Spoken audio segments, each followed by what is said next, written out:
주의 학습 목표는 첫째로 세계 무역 기구에 대해 이해하고 설명할 수 있다로 정하였으며, 또한 두 번째로 특혜 무역 협정에 대해 이해하고 설명할 수 있다로 잡아 보았습니다.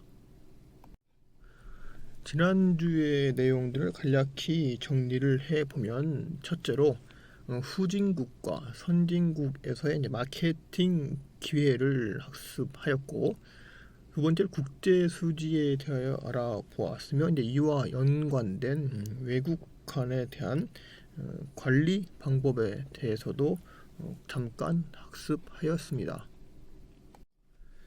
최근 들어 글로벌 무역에 관한 이야기는 명백하게 양쪽 큰 해안에 걸쳐 있는데요.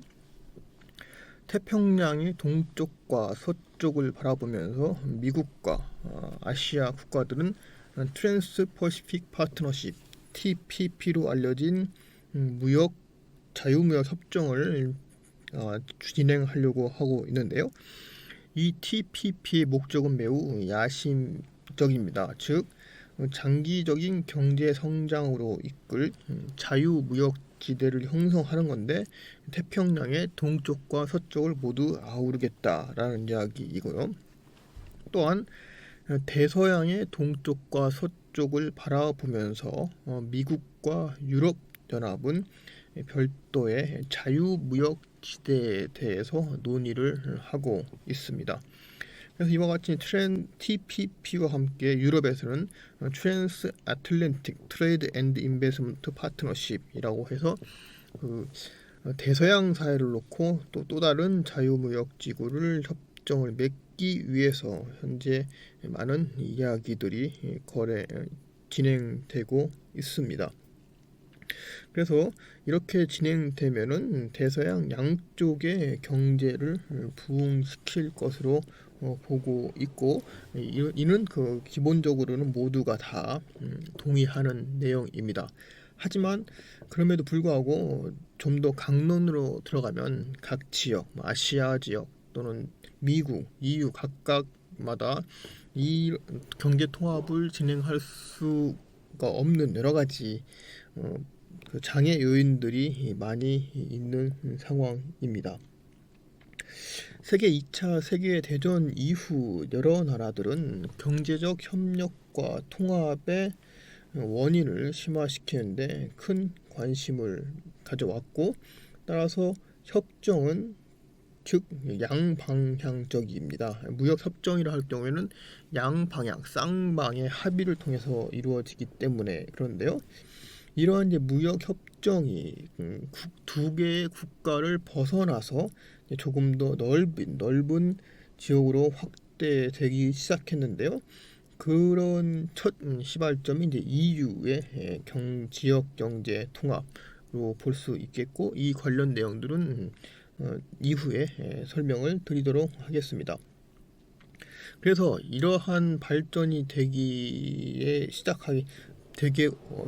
되어 온 가장 세계적인 무역 환경에 있어서 글로벌 수준의 WTO와 전신인 가트를 통해서 경제 통합에 대한 기본적인 틀이 형성되었고, 이 틀에 기반하여 오늘날 TTP, TTIP와 같은 무역 협정들이 진행이 되고 있습니다. 따라서 이후 계속되는 수업을 통해서는 WTO 또는 역할, 또 EU와 유로존, 또 이를 잇게 한 양방향적인 또는 지역적인 특혜 무역 협정에 대해서 살펴보고, 이를 통해서 세계 경제의 글로벌 무역 환경의 통합 정도에 대해서 지속적으로 학습을 진행하겠습니다.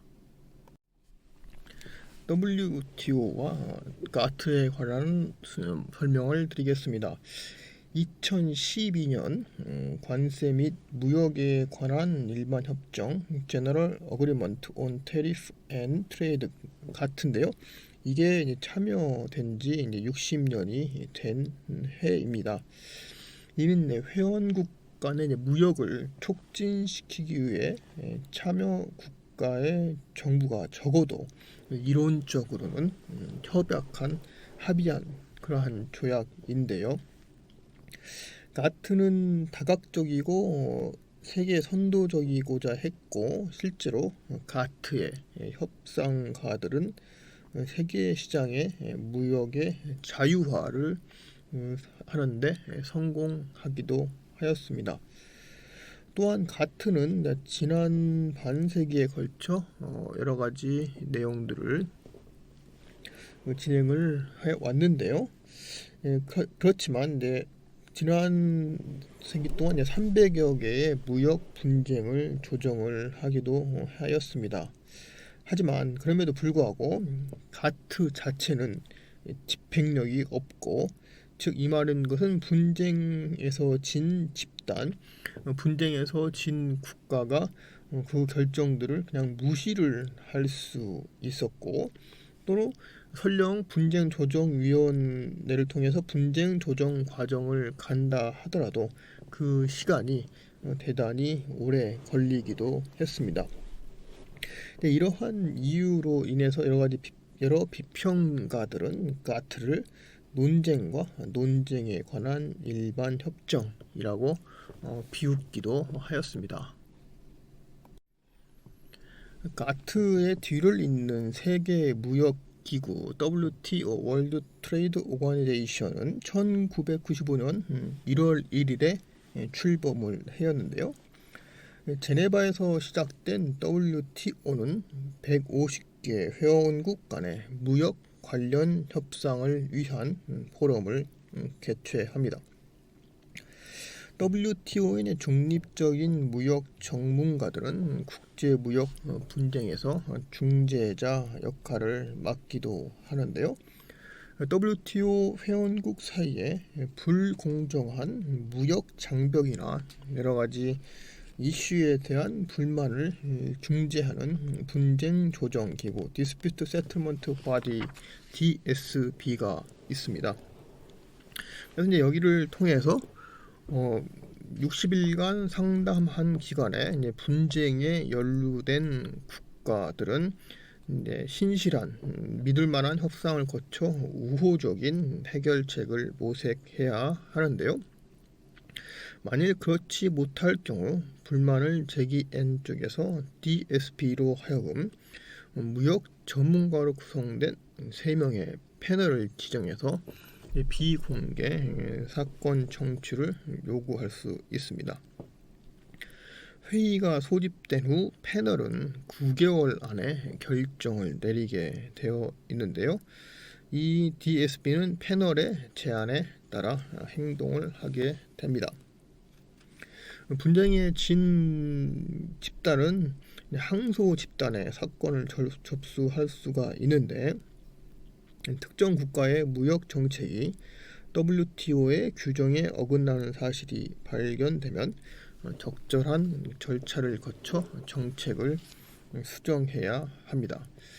정책 수정이 이루어지지 않을 경우 WTO는 해당 국가로 하여금 상대 국가에 대한 무역 제재를 할 수 있도록 허가해 줍니다.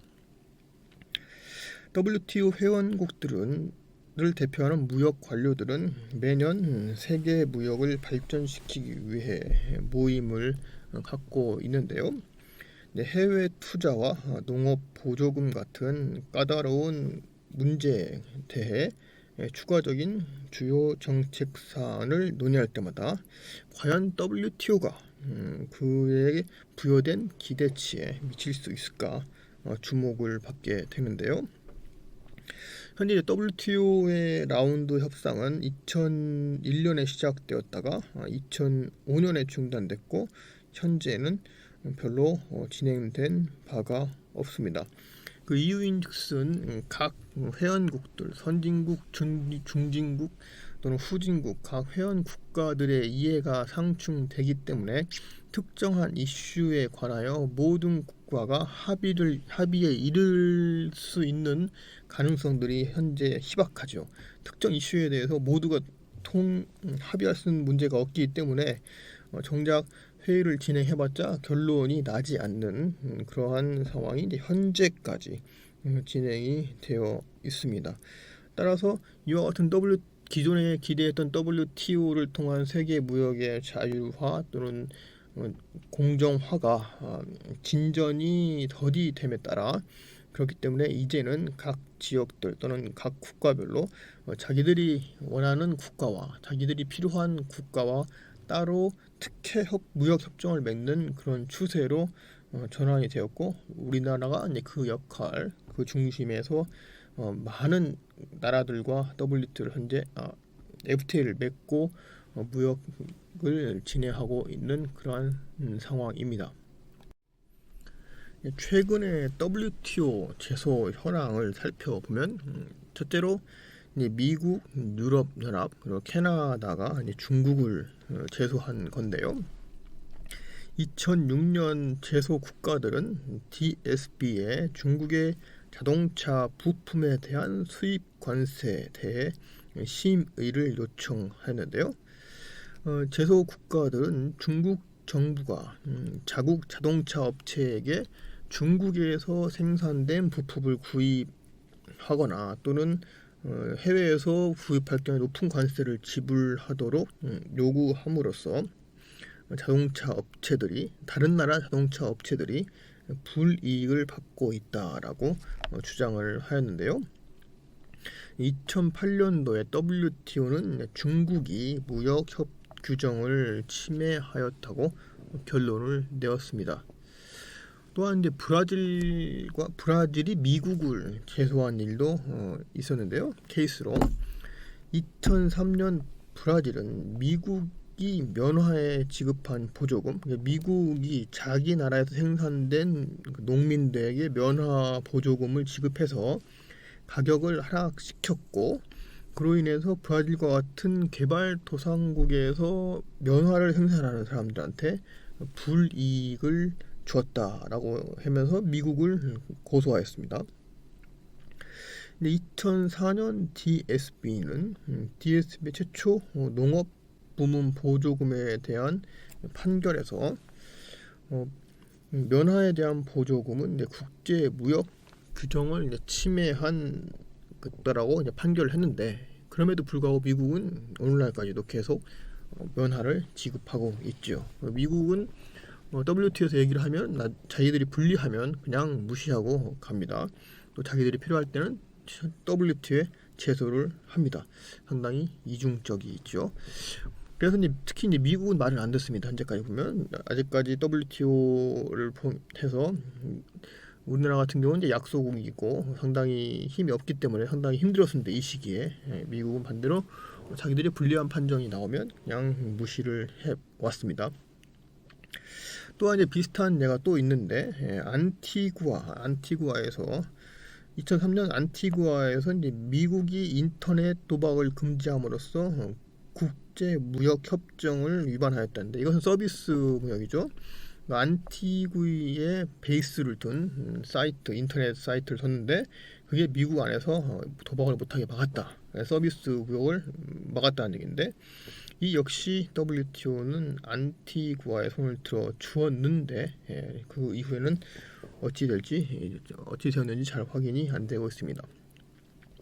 근데 미국과 유럽연합도 있는데요. 2002년도에 미국은 3년 동안 여러 종류의 철강 수입에 대해 30%의 관세를 부과했습니다. 미국으로 수입되는 철강 제품에 대한 30% 관세 부과인데, 유럽연합은 이에 강하게 항의하였고 2003년 WTO는 이러한 관세가 불법이라고 판결하였습니다. WTO 기본 협정상 철강 부분은 관세가 없는 부분인데, 지금 자국의 철강 산업이 힘들다고 하여 부시가 30%를 올렸던 모양인데, 그래서 WTO에서는 이게 역시 불법이다라고 하였고, 그래서 이제 부시는 이때 판결에 따라서 관세를 철폐하였습니다. 이렇듯 국제 관계에서 무역 분쟁이 발생되면 WTO 중재 조정 기구로 가서 진행을 하는데요. 현실적으로 보면 되게 시간도 많이 들고 돈도 많이 들고 상당히 힘든 과정이죠. 하지만 그럼에도 불구하고 이제 우리나라도 최근에는 적극적으로 WTO에 제소를 하고 절차를 갑니다. 이게 3년이 걸리든 5년이 걸리든 돈이 얼마가 덜 든 거는 개의치 않고 이제 우리도 가는데, 그럼으로 인하여 이제 한국도 선진국처럼 이러한 프로세스에 따라서 무역 분쟁을 해결하고, 또한 반대로 충분히 WTO에 제소할 수 있는 역량이 있고 WTO에서 주요 선진국들과 대등하게 다툴 수 있는, 싸울 수 있는 실력이 있다, 이것을 보여주는 거죠. 그렇기 때문에 이게 3년, 5년이 걸리더라도 이러한 모습들을 주어야 향후 다른 업종 또는 특정 부분에서의 WTO 그 무역에 대한 불공정, 다른 나라의 불공정을 우리가 충분히 극복할 수 있다는 그런 시그널을 세계 시장에 보는 거죠. 실제로 WTO에서 제소를 해서 얼마나 큰 실익이 있을까?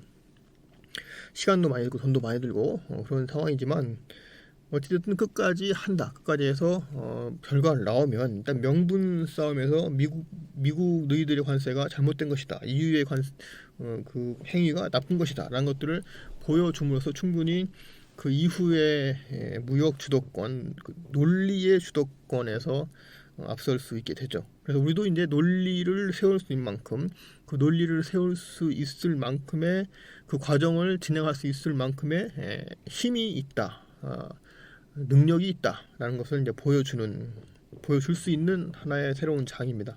그래서 우리나라 기업들이 이제는 미국에 가서도 많이 송사를 하고 유럽에서도 송사를 하고 합니다. 충분히 설령 질지언정 그러한 그 과정을 통해서 충분히 우리의 입장들을 대변하는 것, 이거는 매우 중요한 부분이라고 생각이 듭니다.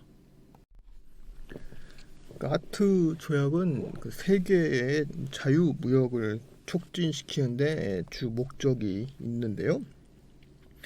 또한 세계 각 지역의 국가는 그들 지역 내에서의 무역의 자유화를 노력하고 있습니다. 특혜 무역 협정은 특정 무역 상대국에 대한 특별한 대우인데요. WTO는 전 세계의 모든 국가들이 합의한 그러한 것임에 반하여 이 특혜 무역 협정은 자기가 원하는 특정 무역 국가와 서로 특별한 대우를 하겠다라는 그런 합의입니다. 특정 국가에 대해 특혜를 제공하기 때문에 다른 국가에 대한 차별을 할 수도 있습니다. 이 예외의 조항이죠. WTO의 최혜국 대우에 보면 서로 차별하면 안 되는데, 그 예외가 이 특혜 무역 조항이라고 볼 수 있습니다. 이러한 이유로 인하여 특혜 협정을 체결했을 경우 해당 국가는 이 WTO에 보고를 하는 것이 일반적인 상황인데요. 최근 들어 미국, 유럽 연합, 캐나다 등이 2006년 중국이 수입한 차량 부품에 부과한 관세를 해달라는 그러한 요청을 DSB에 제기하였고, 또 비슷한 경우가 2003년 미국을 상대로 브라질은 면 보조금이 시장의 가격 하락과 생산자의 불이익을 초래한다면서 불만을 제기하였죠. 또한 2004년 DSB는 농업 보조금에 대한 최초의 판결로 면 보조금이 국제 무역 규정에 어긋난다라고 이야기를 하였습니다. WTO와 이를 진행하기 위해서는 각 국가들은 정치적으로 민감한 분야의 정책을 자유화해야 했는데, 현재 300개의 특혜 무역 협정이 WTO에 보고되어 있습니다. WTO 요구사항을 전적으로 따르는 경우는 없지만 거의 모든 나라가 WTO 협정을 그 특혜 무역 협정을 보고하였고, WTO는 별 이견이 없이 모두 승인을 하였습니다. 자유무역지대를 살펴보겠는데요. 자유무역지대 FTA는 2개 이상의 국가가 무역에 장애가 되는 관세나 다른 장벽을 없애는데 그것을 합의했을 때 생겨납니다. 이 협의 당사자 간의 자유무역 협정 FTA가 성공적으로 진행되면 양국 간의 국경을 넘나드는 제품에 대해 관세를 부과하진 않는다. 이와 같은 궁극적인 목적이 달성되면 이는 진짜 자유무역지대로 발돋움하게 되는 건데요. 일부 경우에는 협정의 효력이 시작된 날부터 관세가 없어지기도 하고 어떤 경우에는 일정 기간을 두고 서서히 관세를 줄여가기도 합니다. FTA에 속한 국가는 제3국에 대하여 독립적인 무역 정책을 유지할 수 있게 됩니다. 여기에서 원산지 결정 기준 룰 오브 오리진인데요. 결정은 상대적으로 대외 관세가 높은 FTA 국가 중 하나에 화물을 운송하기 위해 최저 대외 관세 부과 국가가 화물을 수입하는 데 걸림돌이 됩니다.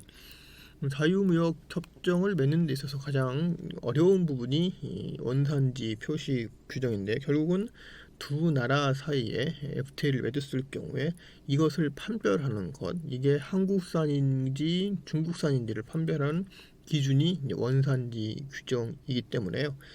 현실적으로 자유무역 협정을 할 때 보면 이 원산지 부분에 관한 많은 시간이 필요하지요. 그래서 좀 수월하게 널널하게 원산지 규정을 적용하면 좋은데 어떤 국가들은 FTA를 맺으면서 실질적으로 표면적으로는 FTA를 맺는다고 하면서 막상 그걸 뜯어보면 원산지 표시 규정에서 아주 까다롭게 조건을 달아놓으면 결국 그것은 한국산으로 인정받기 위한 조건이 까다로워지는 것이죠. 그래서 결국은 FTA 협상은 결국은 원산지 협상이다. 이 원산지를 표시하는 그 규정을 얼마만큼 유연하게 하냐가 FTA의 실질적인 성패의 중요한 부분이라고 이렇게 생각을 할 수가 있습니다. 예를 들어 칠레와 캐나다가 1997년 FTA에 합의했기 때문에 캐나다에서 생산된 캐터필러 트랙터는 칠레로 수입될 때 관세가 부과하지 않는데요. 만일 동일한 부품이 미국에 있는 공장에서 수입될 경우에 공장에서 생산되어 칠레로 수입될 경우에 수입업자는 약 1,300달러의 관세를 내야 합니다. 즉 캐나다에서 조립된 캐터필러는 관세가 없는데 미국에서 조립된 캐터필러는 13,000달러의 관세를 내야 하기 때문에 그렇다면 영리한 수입업자가 볼 때 관세 지불을 피하기 위해 미국에서 만든 캐터필러 트랙터를 칠레를 거쳐 다시 캐나다로 들어가게 할 수 있냐, 이러한 문제가 캐나다를 거쳐 칠레로 갈 수 있겠냐, 이러한 의문을 제기할 수 있죠, 문제를. 근데 현실적으로는 아니다라는 건데, 왜냐하면 트랙터는 관세 대상임을 나타내는 미국산이라는 원산지 증명이 있기 때문입니다. 그래서 이것이 미국산에서 만든 트랙터이기 때문에 설령 이게 캐나다를 거쳐서 다시 칠레로 들어간다 하더라도 이것은 미국산이다. 따라서 관세를 부과하는데, 그러면 더 영리한 수입업자는 그러면 원산지 증명을 가짜로 속이면 되지 않냐 해서 실제로 속여서 수입을 할 수가 있죠. 그런데 이제 이게 걸리면 큽니다. 그래서 관세법상 관세 포탈, 세금에 관련된 조항은 아주 전 세계적으로 똑같기 때문에 이런 경우에 이것을 속여서 수입을 해서 걸리면 상당히 크게 벌을 받게 되죠. 그래서 그만큼 이제 원산지 규정이 중요하다는 이야기를 하고 있습니다. 이에 따라서 이제 미국 정부는 2003년에 발효되었던 칠레와의 양국 간 자유무역 협정을 논의했는데, 그래서 보면 현재 뭐 300개가 전 세계적으로 300개가 넘는 자유무역 협정이 논의되거나 체결되었고, 그리고 많은 나라에서 이제 FTA를 통해서 무역이 연결되는 그러한 상황에 이르게 되었습니다. 그런데 그 유럽연합 국가와 노르웨이, 리히텐슈타인, 아이슬란드를 포함한 자유무역 지역인 유럽 경제 지역과 콜롬비아, 멕시코, 베네수엘라로 구성된 G3, 중국과 홍콩 사이의 자유무역 협정 등 이런 일들이 있었고, 우리나라는 여러분들이 다 아시다시피 한미 FTA, 한EU, 한중, 한아세안, 한인도 세파, 한콜롬비아 FTA, 한칠레 등 여러 지역 또는 국가와 FTA를 맺어놓고 있는 상황이죠. 우리나라가 진짜로 FTA 허브의 역할을 현재까지는 진행되고 있고, 이를 통해서 뭐 수출을 좀 더 많이 하는 그러한 효과를 보기도 하였습니다.